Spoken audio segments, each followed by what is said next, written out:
प्यारे साथियों, आज हम आपसे बिल्कुल भी पूछने वाले नहीं है कि आप लोग कैसे हैं, क्योंकि हमारा दिल जानता है कि आप बिल्कुल भी ठीक नहीं है। एक तो वो घर की समस्याएं, वो लोगों के ताने कि भाई ये कुछ भी नहीं कर पाएगा, वो हमेशा सिर में दर्द करते हैं। उन्हें जवाब देने के लिए एक बच्चा दिन रात मेहनत करता है। उसके माता पिता कठोर परिश्रम करके ना जाने कहां से उसके लिए प्रयत्न करते हैं कि मेरा बच्चा कुछ करेगा, और उस सफलता के दृष्टिकोण में बच्चा दिन रात मेहनत भी करता है, लेकिन बहुत सारी व्यवस्थाएं ऐसी गड़बड़ हो जाती है जिनकी वजह से उसका सपना तार तार हो जाता है। और जब उस बच्चे को यह भी दिखाई दे जाए कि मुझे पढ़ाने वाला वो गुरु जो जो आज तक हम भगवान का दर्जा देते आए हैं, उसकी आंखों में आंसू आ गए।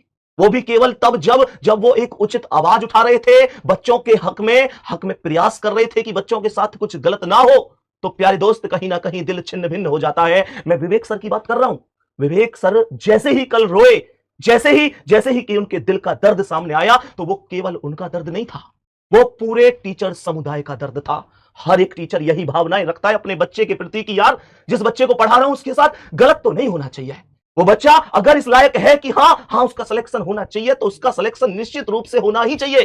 तो मैं तो इतना कहूंगा कि टीचर की आंखों में अगर आंसू आ रहे हैं, टीचर अगर दिल से रो रहा है, तो वो इस देश के लिए, इस देश के कल्याण के लिए तो कभी भी उचित नहीं हो सकता।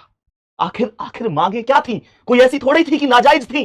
भाई, आप लोग जानते हैं कि प्रयागराज में बड़ी शांति से कैंडल मार्च निकाला गया था, बस इस बात को रखने के लिए कि बच्चों के साथ कुछ गलत अगर हुआ तो उसकी जांच करा दीजिए। आप लोगों ने परिणाम देखा कि 3 कोचिंगों को सीज कर दिया गया, उन पर ताले लगा दिए गए, कहकर कि ये बिल्डिंग अवैध है।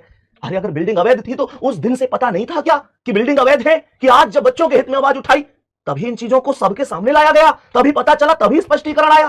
राहुल भैया, क्या क्या मांगे थी हमारी? कोई ऐसी नाजायज मांगे थी क्या कि ये कदम उठाना पड़ा? सबसे पहले अगर मैं बात करूं तो भारत को युवाओं का देश कहा जाता है, और आज के टाइम में अगर देखें तो युवा ही सबसे ज्यादा परेशान है।